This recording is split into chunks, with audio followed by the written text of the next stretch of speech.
আসসালামাইকুম প্রিয় দর্শক, আপনাদের এখন যে গল্পটা উপহার দিতে যাচ্ছি এটা আমাদের বগুড়ার ঐতিহ্যবাহী একটি কাহিনী। আসলে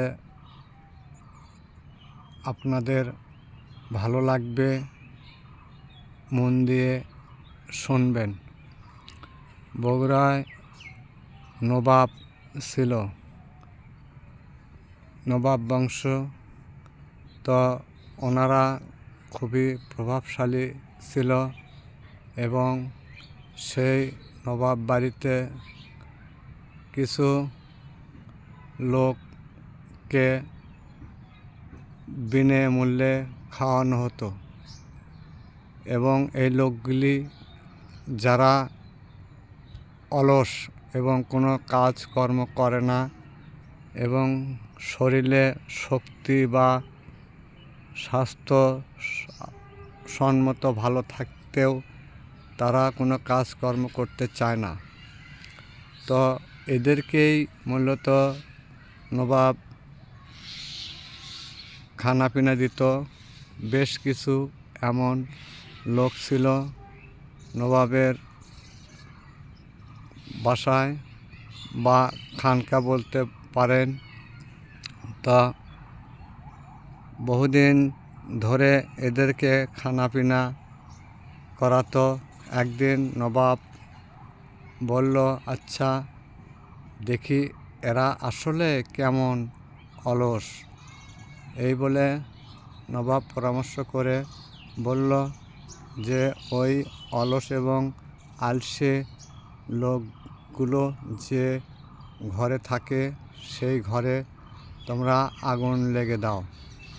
কথা মতো আগুন লেগে দেওয়া হলো এবং দেখা গেল যে কিছু ওই অলস ব্যক্তি কোনো রকমে তারা ছেঁচড়ে মেচড়ে বের হতে লাগলো, কিন্তু অবশিষ্ট কয়েকজন ব্যক্তি ছিল তারা বেরোতে চাইল না। তো এরা বলল যে আমরা যদি পুড়ে মরে যাই তাহলে এখানেই মরব, কিন্তু আমরা বের হতে পারবো না।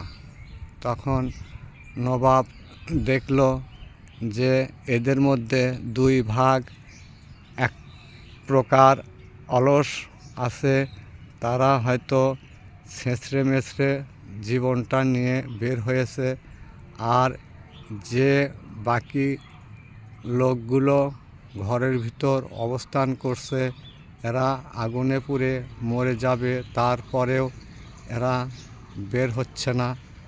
তখন নবাব বলল, ঠিক আছে তোমরা আগুন নিভিয়ে দাও। তারপরে আগুন নিভানো হলো। এই যুক্তিটা ছিল শুধুমাত্র এই অলস লোককে প্রমাণ করার জন্য। তখন বুঝতে পারল যে ওই অলসের মধ্যে দুই জাত আছে, এক জাত কঠোর আর এক জাত তার চেয়ে একটু নিম্ন।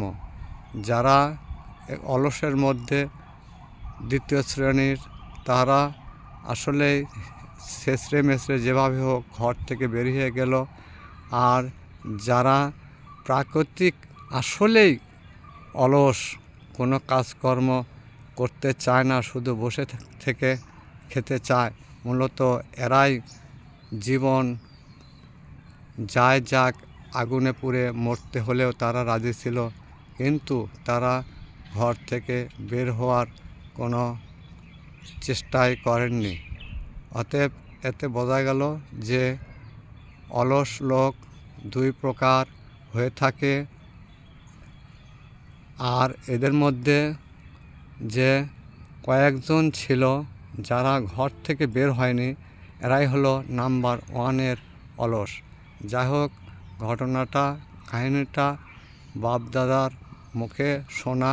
যদি ভালো লাগে আপনারা অবশ্যই শেয়ার করে দিবেন এবং কাহিনীটা পরবর্তীতে শোনার জন্য ইনশাল্লাহ চেষ্টা করব নতুন কিছু নিয়ে। আসসালামু আলাইকুম।